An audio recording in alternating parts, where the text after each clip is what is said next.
Hello friends, I am Dr. Beena Sethi, Associate Professor in Chemistry and my today's topic is alkenes. Alkenes को हम olefins भी कहते हैं। तो आज इस लेक्चर में हम देखने वाले हैं introduction and structure. Along with this, we will see IUPAC nomenclature and common names of olefins. इसके बाद के जो हमारे लेक्चर्स होंगे उनमें we will see methods of preparation, physical properties, chemical properties and industrial applications of alkene. और this alkenyl groups को भी हम आज के ही लेक्चर में देखेंगे। तो सबसे पहले हमें यह पता होना चाहिए व्हाट आर ओलिफिन्स। देखो, आप जब कोई भी चैप्टर पढ़ते हैं तो आप चैप्टर की फर्स्ट पैराग्राफ को छोड़ के आप methods of preparation, properties, applications, interconversion सब देखते हैं, लेकिन आप उसके वेरी फर्स्ट पैराग्राफ को छोड़ देते हैं। लेकिन यहां मैं आज आपको रिमाइंड कराना चाहती हूं कि वेरी फर्स्ट पैराग्राफ बहुत इंपॉर्टेंट होता है। वो उस चैप्टर के नेम को डिफाइन करता है। तो आपको कोई भी आप चैप्टर पढ़ते हैं, टॉपिक पढ़ते हैं, तो सबसे पहले आपको पता होना चाहिए कि उस टॉपिक का नाम क्यों है या उस टॉपिक का क्या सेंस है। तो इसी में आप देखेंगे सबसे पहले एल्कीन्स। एल्कीन्स में अनसैचुरेटेड हाइड्रोकार्बन। अगर आपसे कोई पूछे व्हाट आर एल्कीन्स तो आप सब चुप हो जाएंगे, आप नहीं बता पाएंगे। लेकिन यहां मैं आपको बता रही हूं कि आपको हर चैप्टर का नाम की डिफाइन, नाम का मीनिंग पता होना चाहिए। तो देखिए, unsaturated hydrocarbon having 2 hydrogen less than corresponding alkanes, यानी कि उतने ही कार्बन की एल्केन हो तो उससे 2 कम का हाइड्रोजन वाली जो कंपाउंड है उसे हम क्या कहते हैं, ओलिफिन्स कहते हैं। और ओलिफिन्स का जो जनरल फॉर्मूला है दैट इज CnH2n, और इसमें मिनिमम कार्बन की चेन में एक पाई बॉन्ड जरूर होता है। And they give positive Baeyer's test. Baeyer's test में हम किससे रिएक्शन कराते हैं? हम एल्कलाइन KMnO4 से रिएक्शन कराते हैं। तो ये एल्कलाइन KMnO4 पिंक कलर का होता है, और जब हम इसकी ओलिफिन से रिएक्शन कराते हैं तो इसका पिंक कलर जो है वो डिस्चार्ज हो जाता है। तो हम कहते हैं ये पॉजिटिव बेयर्स टेस्ट देते हैं। इस रिएजेंट का नाम होता है Baeyer's reagent. Similarly they give positive test with bromine water.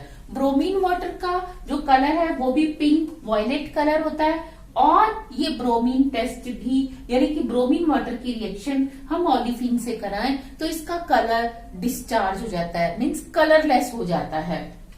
Next, अगर कार्बन की चेन में एक से ज्यादा डबल बॉन्ड्स हैं, यानी कि पाई बॉन्ड्स हैं, तो हम उन्हें एल्काडाइन, एल्काट्राइइन, सिमिलरली पॉलीइन्स भी कहते हैं।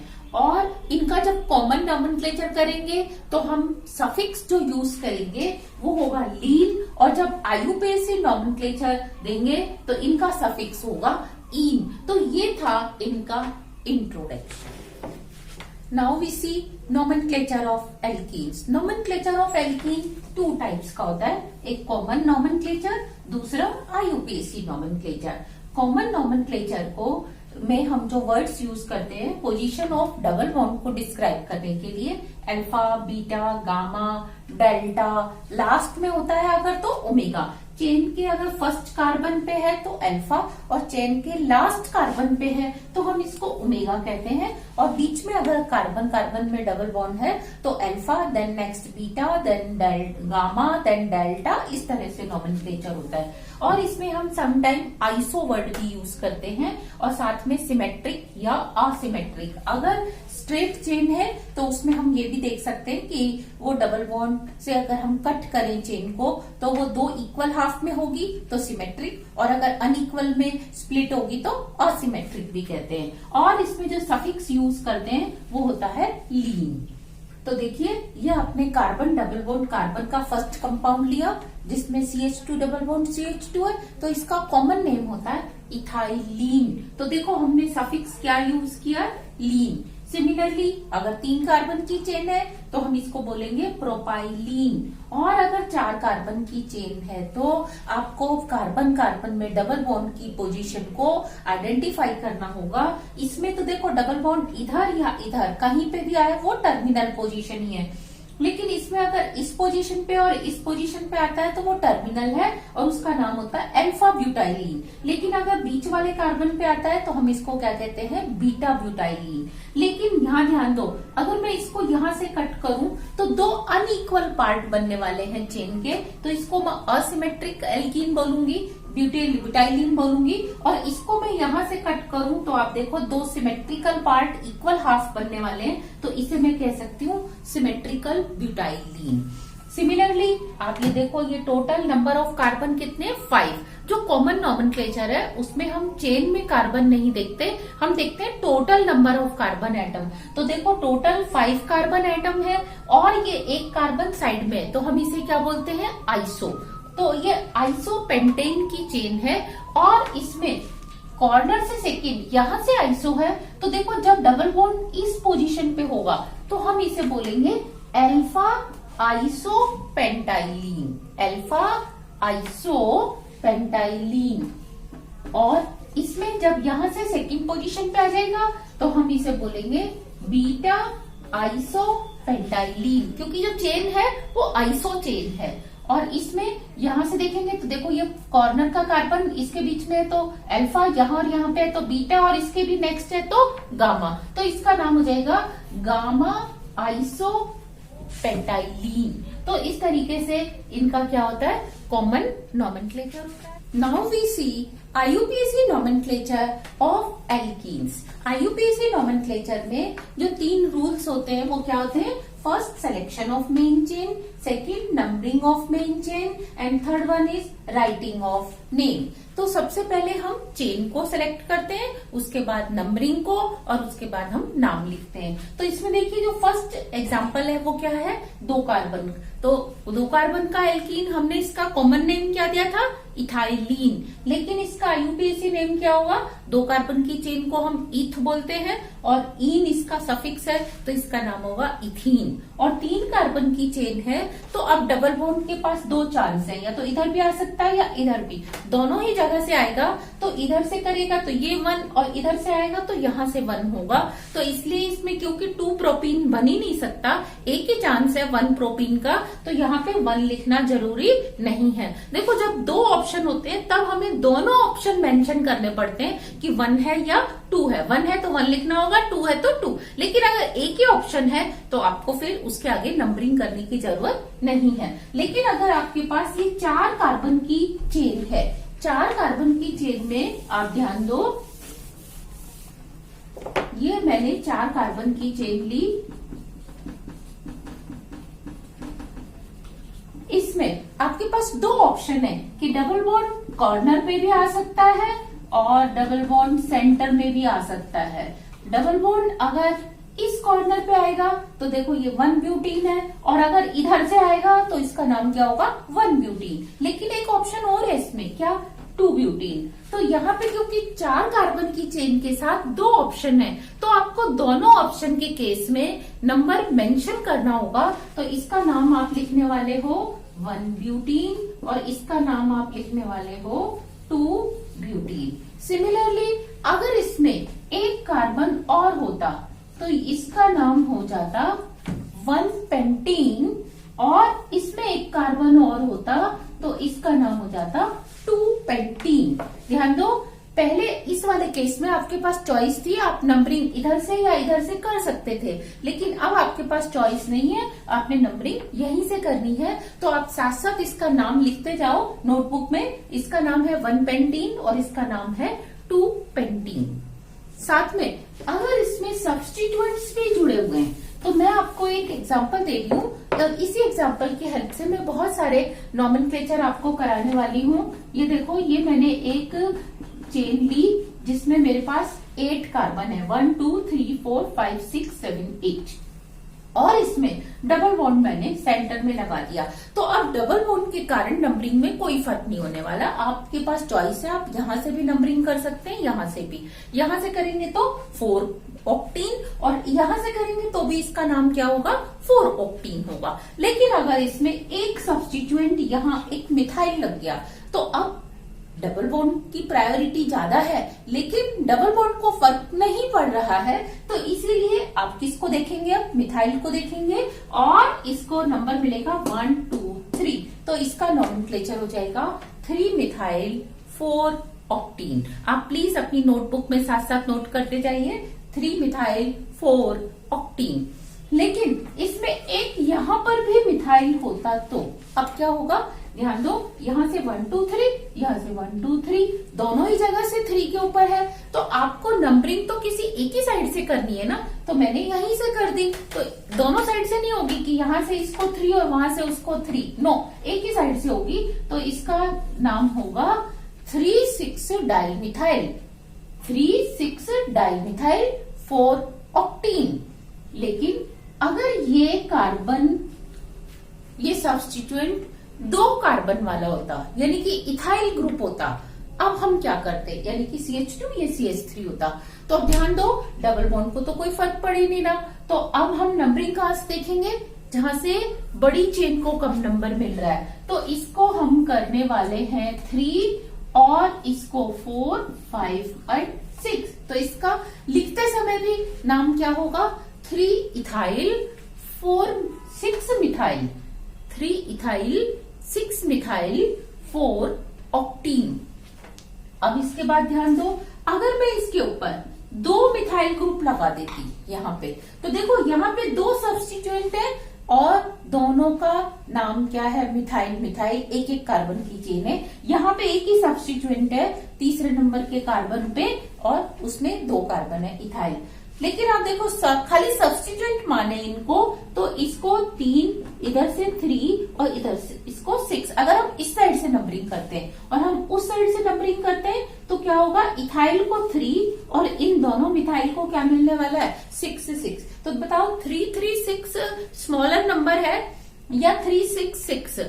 क्योंकि 3 3 6 स्मॉलर नंबर है तो इसकी नंबरिंग कहां से होने वाली है, इसकी नंबरिंग लेफ्ट साइड से होने वाली है।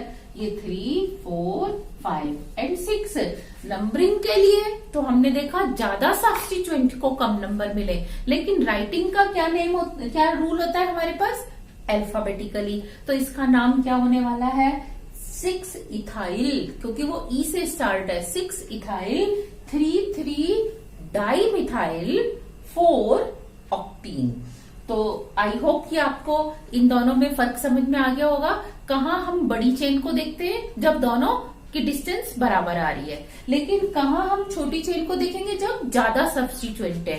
अच्छा, अभी नंबरिंग चेंज हो जाएगी अगर मैं किसी भी एक साइड क्या करूं, एक कार्बन ऐड कर दूं चेन में, जैसे मैंने इधर कर दिया, तो नंबरिंग इधर से होगी, क्योंकि पहले हमने किसको देखना है, डबल बॉन्ड को देखना है। और ये हमने इतनी सारी एक्सरसाइज क्यों की थी, क्योंकि डबल बॉन्ड को बराबर नंबर आ रहे थे, कहीं से कोई फर्क नहीं था। लेकिन अब अगर इधर की तरफ कार्बन है तो चाहे ये सब्स्टिट्यूएंट कहीं पे भी आए, नंबरिंग इधर से ही होगी। और अगर मैंने इस कार्बन को इधर की जगह इधर लगा दिया तो इस केस में क्या होने वाला है, अब डबल बॉन्ड को यहां से कम नंबर मिल रहे हैं। तो सब्स्टिट्यूएंट कहाँ पे, कहीं पे कितने भी आ जाएं, नंबरिंग यहीं से होगी लेफ्ट साइड से। वाई, क्योंकि यहाँ से डबल बॉन्ड को 4 मार्क्स मिल रहे हैं। तो सब्स्टिट्यूएंट्स को हम तब देखते हैं जब डबल बॉन्ड को बराबर नंबर मिल रहे हो दोनों साइड से।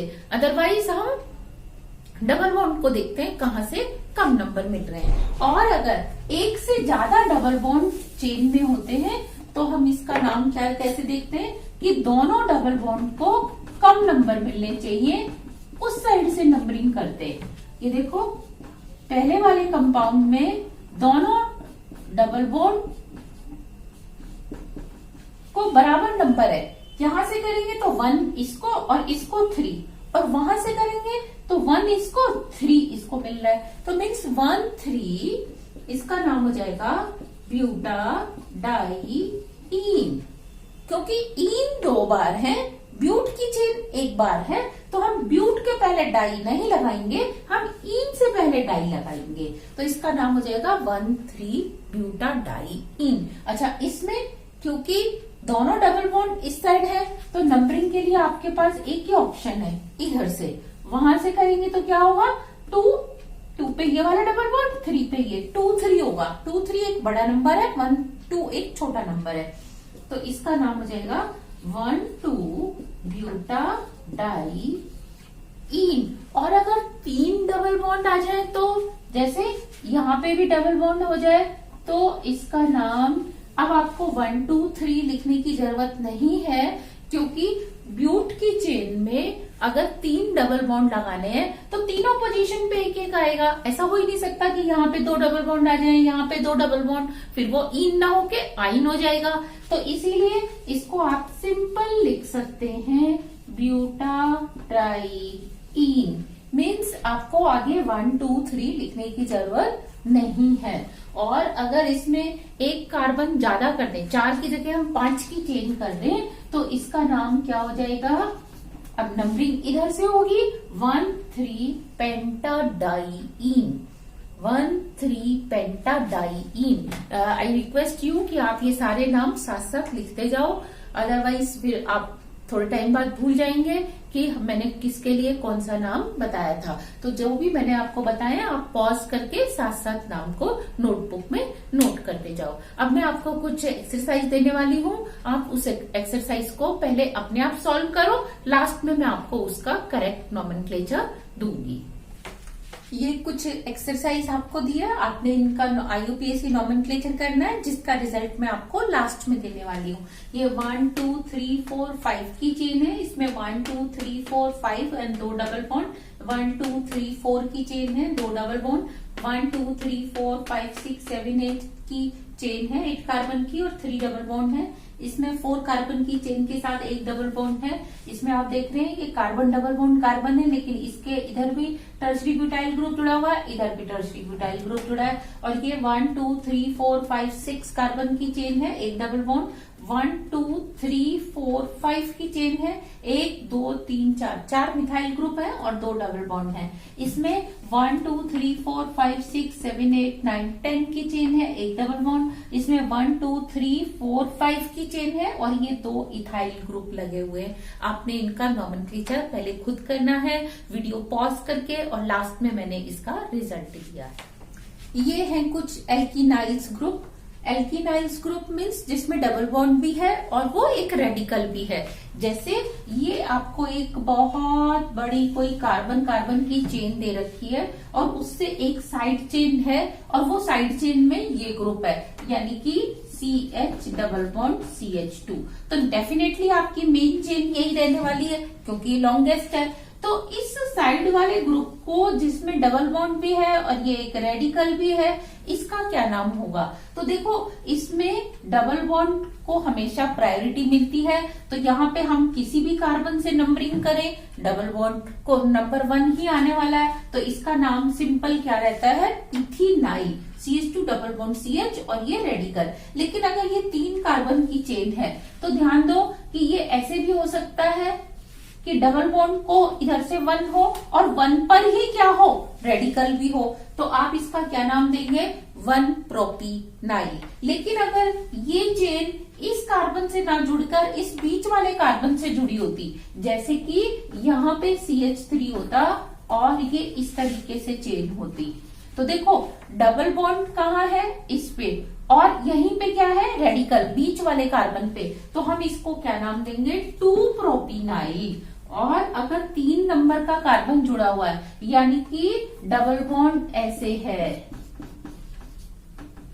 ओके, तो इसमें ध्यान दो, ये 1, 2, 3, तो अब 3 नंबर पे रेडिकल है, तो इसको हम बोलेंगे 3-प्रोपीनाइल, यानी कि 1, 2, 3। ये नंबरिंग हमने कहां से की है, यहां से 1, 2, 3। तो इसका नाम होगा 3-प्रोपीनाइल। क्योंकि कुछ कंफ्यूजन रहता है हमेशा स्टूडेंट्स को कि अगर डबल बॉन्ड साइड में हो तो उसका नॉमेनक्लेचर क्या होगा। तो ये डबल बॉन्ड अगर साइड में है तो उस ग्रुप को हम एल्कीनाइल बोलते हैं और उसका नॉमेनक्लेचर इस तरीके से होता है।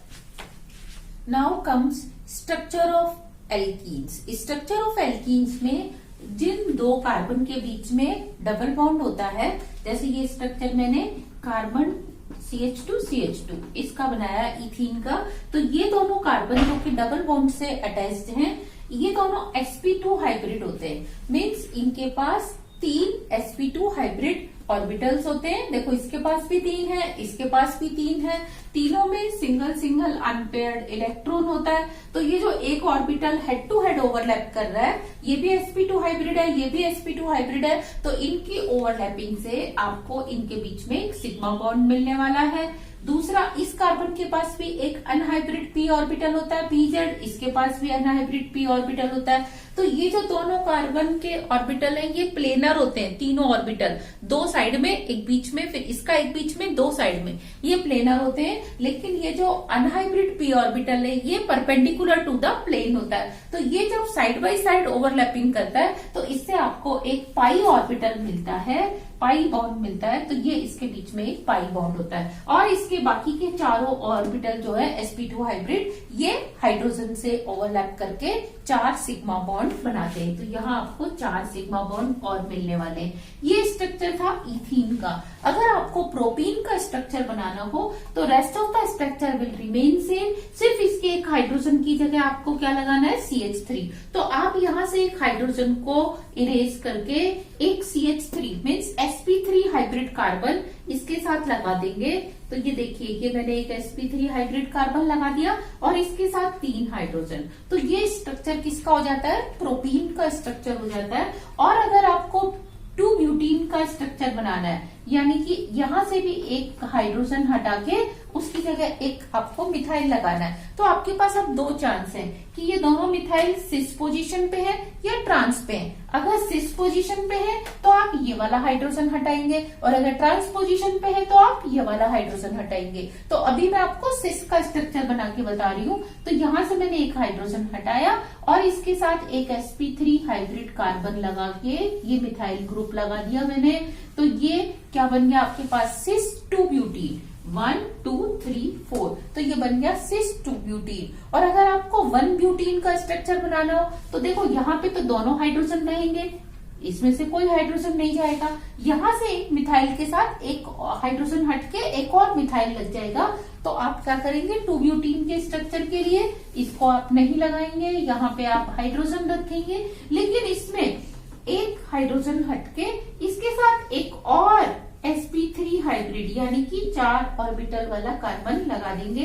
तो ये आपका हो जाएगा क्या, 1 ब्यूटीन, ये आपका हो जाएगा 1 ब्यूटीन। सिमिलरली आप किसी भी कंपाउंड का स्ट्रक्चर बना सकते हैं। सिर्फ ध्यान क्या देना है कि जो कार्बन कार्बन डबल बॉन्ड है 2 कार्बन के बीच में, वो दोनों आपने sp2 हाइब्रिड और प्लेनर बनाने हैं और उनके परपेंडिकुलर आपने एक एक ऑर्बिटल ड्रॉ करना है।